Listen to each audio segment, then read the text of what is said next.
আপনি আপনার স্বার্থের জন্য কত জনগণের হক নষ্ট করেছেন? আপনি আপনার নিজের লাভের জন্য কত জনগণের বা আপনি আপনার আত্মীয় স্বজনের বা বন্ধু বান্ধবের বা পাড়া প্রতিবেশীর হক নষ্ট করেছেন? আপনি কোনো একটা ক্ষমতা পেয়েছেন বা আপনি কোনো একটা আপনার পরিবারের মালিক, আপনি আপনার ক্ষমতাকে ব্যবহার করেছেন এমন এক কাজে, এমন একটা খারাপ কাজে ব্যবহার করেছেন, যেই খারাপ কাজটা সব থেকে ঘৃণিত, সব থেকে লজ্জিত। সেটা কি জানেন?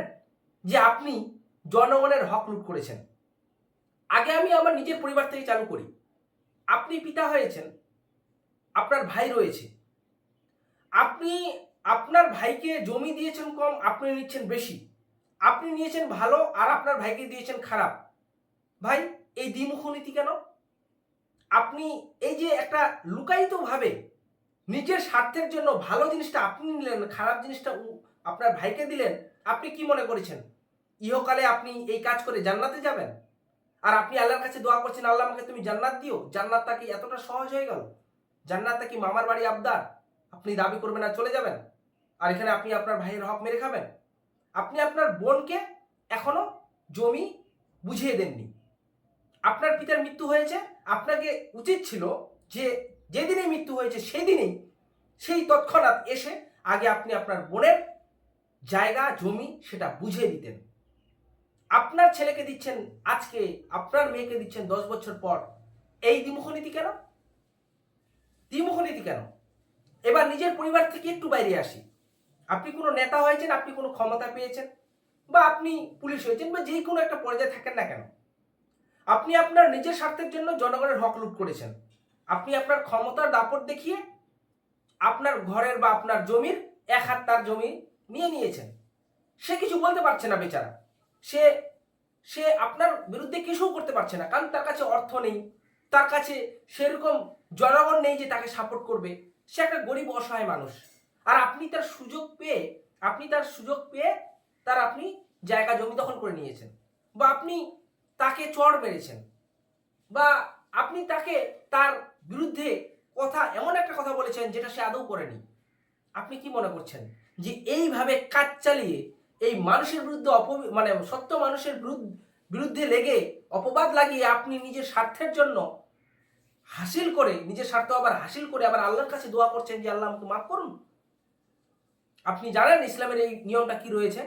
আপনি দেখেছেন কোনোদিন? আপনি পড়েননি? এই বিষয়টা এখানে এত খাতারনাক যে আপনি ভাবতে আপনাকে অবাক হবে। আমাদের 5 ওয়াক্ত সালাত দরকার, তার জন্য হালাল খাদ্য দরকার।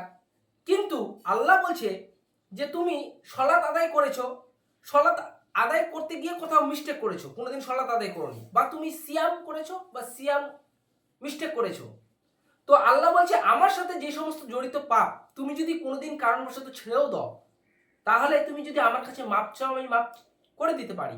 কিন্তু প্রশ্ন হচ্ছে, যদি তুমি জনগণের হক মেরে খাও, তাহলে আমার কাছে মাপ চেয়ে তা মাপ হবে না। মাপ তার কাছে গিয়ে চাইতে হবে যার আপনি জনগণের আপনি হক মেরে খেয়েছেন। নচেত আপনাকে পরকালে মাফ করবে না। পরিষ্কার ভাষায় লেখা আছে, কোরআন হাদিস যদি পড়েন পরিষ্কার ভাষায় লেখা আছে।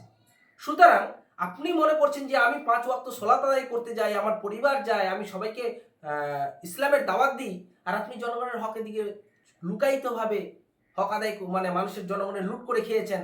আপনি কি মনে করছেন জান্নাত যাবেন? আপনি মনে করছেন যে আমি ইসলামের সব নিয়ম পালন করছি? জি না। কঠোরভাবে নির্দেশ আছে, যে আপনি যদি কোনো জনগণের হক লুট করেন, তো আপনি জান্নাতে যাবেন না ততক্ষণ পর্যন্ত যতক্ষণ না আপনি তার কাছে মাপ চান, তা আবার ইহকালে। আপনি এখনই যাকে চড় মেরেছিলেন তাকে এক্ষুনি তার কাছে গিয়ে মাপ চান।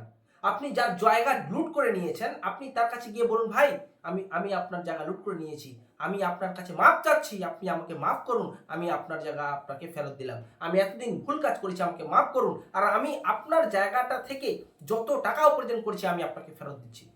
যদি আপনি না করেন, যদি বলেন করবো না, করিয়েন না, আপনাকে পরকালে হিসাব বুঝিয়ে দিতে হবে, সেখানে আপনি পার পাবেন না। এখানে আপনি তো পার পেরিয়ে যেতে পারেন, এখানে আপনি লুকায়িতভাবে কাজ করতে পারেন, কিন্তু পরকালে তো লুকাতে পারবেন না। পরকালে আপনি ফেসে যাবেন, আর যেখানে পরকাল ফেসে যাবে, যে ফেসে যাবে তার কোনো রেহাই নেই। সেখানে খুব ভয়ানক বিষয়। জাহান্নাম কত বড় ভয়ানক সেটা তো বলে সম্ভব নয় বোঝানো। আশা করি আমি আমার ক্ষুদ্র মস্তিষ্ক দিয়ে আপনাকে বোঝানোর চেষ্টা করলাম যে জনগণের হক লুট করাটা আপনি যদি সহজ মনে করেন আর মৌখিক দাবি করেন যে আমার ঈমান আছে, আমি সালাত আদায় করতে যাই, সম্পূর্ণটাই ভিত্তিহীন, সম্পূর্ণটাই আপনি আপনার নিজেকে মিথ্যা আরোপের মধ্যে ঢুকিয়ে ফেলেছেন। আশা করি আপনি বুঝতে পেরেছেন। আসসালামু আলাইকুম আহমতুল্লাহি আবরাকাতুহু। কারণ যা হবে স্পষ্ট হবে।